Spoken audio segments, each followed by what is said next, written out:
Thank you, Bilal Saab, and thank you to UMT. Very important topic और माशाल्लाह and distinguished guests जो हमारे हैं और speakers. बात ये है जी कि तालीम की पाकिस्तान जैसे मुल्क में बड़ी बातें हम करते हैं लेकिन तालीम में इंटरेस्टेड नहीं हम। 1947 पाकिस्तान में तालीम पे क्या किया जाएगा और कैसे चला जाएगा, और पहली जो एजुकेशन पॉलिसी 1959 में मेरा ख्याल है वो बनी और उसमें डिसाइड किया गया कि हम ऐसे जाएंगे। ये पॉलिसियां बहुत सारी माशाल्लाह अगर हम गिनना शुरू करें तो मैंने तो चार पांच पॉलिसियों पे मैंने भी पार्टिसिपेट किया मुख्तलिफ लेवल पे। 2009 की भी, उससे पहले भी, और 2017 की भी, सिमिलरली अदर पॉलिसीज में। पॉलिसी किसी पे भी अमल नहीं हुआ क्योंकि उसमें हम बड़ी बड़ी, मतलब मैं सिर्फ अगर बताऊं देखें कि ये जो लास्ट 2017-25 की पॉलिसी एजुकेशन बड़ी रहमान साहब की सरबराही में मिनिस्ट्री में बनी, इसमें हमने बड़े अच्छे टारगेट फिक्स किए थे कि हम लिटरेसी रेट 2020 तक 75% ले जाएंगे, 2025 तक 86% ले जाएंगे, हायर एजुकेशन को इधर ले जाएंगे। लेकिन अभी भी आपको पता है कि वेयर वी आर स्टैंडिंग। बिल्कुल मसाइल हैं, मसाइल का हल कौन करेगा, that is important question. 25A जो है हमारा कॉन्स्टिट्यूशन का, जो जिम्मेदारी देता है स्टेट को कि वो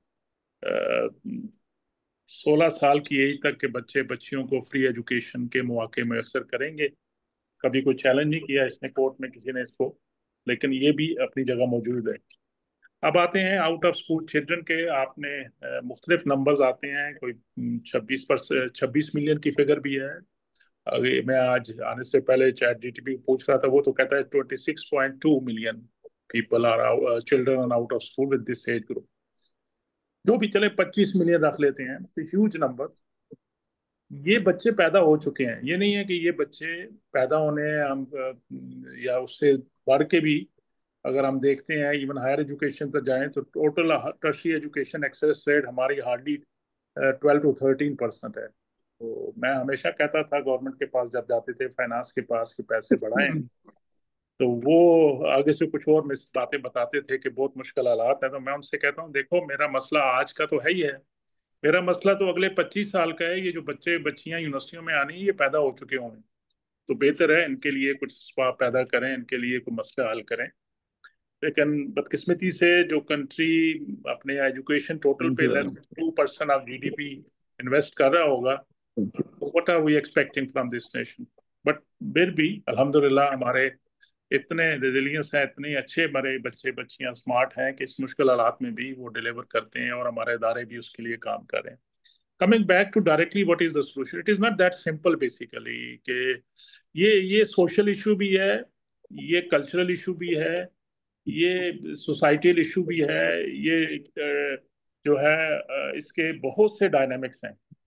लेकिन इसको कैसे एड्रेस करना चाहिए, इसको जरा फोकस करते हैं। तो मेरा ख्याल है कि इसके लिए जरूरी है कि आउट ऑफ, जिस तरह बासर साहब ने फरमाया कि आउट ऑफ वक्त सोल्यूशन की जरूरत है। अच्छा, एक बड़े और मजे की बात है, बड़े सीनियर लोग बैठे हुए हैं, जनरल साहब बैठे हैं, आप बैठे हैं, वाइस चांसलर साहबान बैठे हैं, चांसलर साहब बैठे हैं। हम समझते हैं कि हमारे बच्चों को किसी और ने पढ़ाना है, तो वर्ल्ड बैंक दे देगा पैसे, ब्रिटिश कौंसिल दे देगा, यूएसएड दे देगा। और जनरल साहब माजरत के साथ हमने बड़ा अच्छा गाना बनाया हुआ है कि दुश्मन के बच्चों को पढ़ाना है, हमारे बच्चों को कौन पढ़ाएगा। हमारे बच्चों को, ये हमारे बच्चे हैं। मैं हमेशा कहता रहता था, मैं सेनेट स्टैंडिंग कमेटी में भी नेशन के, भाई ये हमारे बच्चे हैं, इनको हम ही ने पढ़ाना है। तो गवर्नमेंट को, सोसाइटी को, ये मेरी आप सब की जिम्मेदारी है कि इन बच्चों को बच्चियों को अच्छी तालीम दी जाए, उसके साथ तरबियत दी जाए। जब किसी और से हम एक्सपेक्ट करते हैं तो फिर देख लें आजकल हमारी यूथ हाईजैक होगी हुई है, क्योंकि जब वो लाते हैं पैसे तो वो किसी मकसद से लाते हैं, अपना नैरेटिव बिल्ड करते हैं। तो फिर जो उस नैरेटिव बिल्ड को वापस लाने के लिए आपको पैसे खर्च करने पड़े हैं, स्टेट को, आम पब्लिक को, तो वो फिर आप मुझसे बेहतर समझते हैं। मेरा अपना ख्याल है कि किसी और पे जानने के बजाय मैं समझता हूँ कि लेट्स टेक द रिस्पॉन्सिबिलिटी। और मैंने ये पहले भी अपनी यूनिवर्सिटी वाइस चांसलर फोरम पे बड़ी दफा उनसे कहा है कि हमारे पास इस वक्त 271 यूनिवर्सिटी हैं पाकिस्तान में। लेट लेट बी वेरी, 271 के करीब है, और अगर अफिलिएटेड कॉलेज इनके साथ मिला लें जो गवर्नमेंट के हैं, वो 4000 से ज्यादा है। और उसके अलावा जो दीनी मदारस हैं उस वो भी तकरीबन उसमें भी यूनिवर्सिटियों से ज्यादा नंबर है, हजारों की तादाद में है। तो किसी को छोड़ देते हैं सिर्फ यूनिवर्सिटियां। और इसके अलावा जो एक और चीज है मैं बता रहा हूँ, हमारी इंडस्ट्री एक सेस बड़े अरसे से एजुकेशन सेस उन पे लगता है, वो अभी भी मेरा ख्याल है कंट्रीब्यूट कर रहे हैं, पता नहीं वो कहाँ खर्च होता है। अगर ये सारे मिलके आउट ऑफ जो है बॉक्स जिसको कहते हैं सोल्यूशन, एक एक यूनिवर्सिटी अगर पांच पांच कारपोरेट सोशल रिस्पॉन्सिबिलिटी के तौर पे स्कूल हैंड होल्डिंग उनकी कर ले, उनको रिसोर्सेज दे दे, तो that is not a big deal. कम से कम हम इस इशू को एड्रेस जरूर कर सकते हैं, और इसमें गवर्नमेंट भी आएगी, एनजीओ भी आएगी। और जितनी हम चैरिटी करते हैं पाकिस्तान में, अरबियों के बाद मेरा ख्याल है पाकिस्तान में सबसे ज्यादा चैरिटी होती है। तो charity, there is no harm कि अगर हम कराची को या बड़े बड़े जो शहर हैं लाहौर, इनसे कहें कि यार चंद सालों की चैरिटी एजुकेशन में डालें, ताकि इस कौम की किस्मत बदल सके। वरना हम जितना मर्जी कहते रहेंगे गवर्नमेंट पे भी कोई असर नहीं होगा। कभी अर्थक्वेक आ जाता है, कभी फ्लड आ जाता है, कभी जंग हो जाती है, कभी कुछ हो जाता है, मसाइल है फाइनेंशियल, गवर्नमेंट को और बड़े मसाइल हैं। तो ये हमारा मसला है, आपका मसला है, सोसाइटी का मसला है, आइए हम सब मिल के इसको हल करते हैं। जिसकी जहां जोर लगता है, एक स्कूल को भी हेल्प कर सकता है जरूर करे, एक क्लास को हेल्प कर सकता है करे।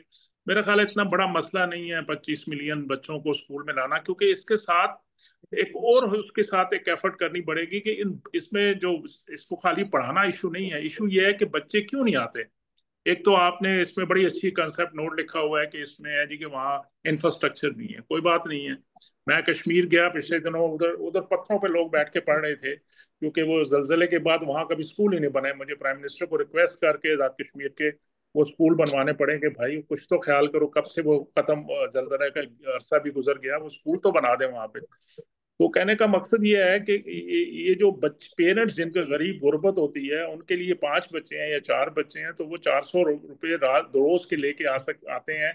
बेशक वो किसी वर्कशॉप में काम करते हैं, या आजकल तो 400 नहीं होगा, आजकल 200 200 300 पर डे लेते होंगे बच्चे वो। तो अच्छे भले उनकी अर्निंग है, तो उनकी मजबूरी है, वो पढ़ने के लिए नहीं भेजना चाहते। तो ये नहीं डाइवर्सिटी नहीं।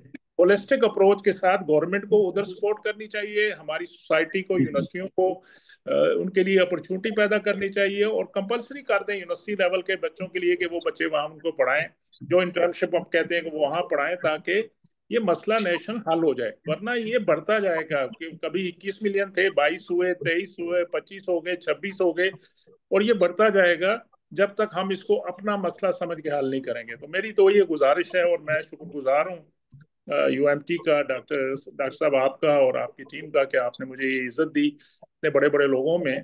मैं समझता हूँ कि सोल्यूशन है अगर हम करना चाहें, और मसलों का हल है अगर हम करना चाहें। डॉक्टर बासत आजकल इन्होंने प्राइवेट यूनिवर्सिटीज की एक एसोसिएशन बनाई है, बहुत बड़ा प्लेटफॉर्म है ये, इनको वहां भी मैं रहमान साहब से भी, इनकी टीम से भी कहूंगा कि ये वो टेकअप करें और हैंड होल्डिंग करें। हर यूनिवर्सिटी को 5 5 6 6 डिपेंडिंग ऑन देयर साइज स्कूलों को सपोर्ट करना चाहिए। और बेशक आउट ऑफ स्कूल ये जो मार्केट होती हैं, सारे शहरों में बड़ी बड़ी मार्केट बड़ी हुई है, ये 12 1 बजे तक बंद होती हैं। सुबह 4 घंटे वहां खोले ना, वहां बच्चों को बिठा के पढ़ाएं। तो ये सोल्यूशन तो है, when there is a will there is always way. बहुत कुछ हो सकता है अगर हम करना चाहें। Thank you very much for patience listening.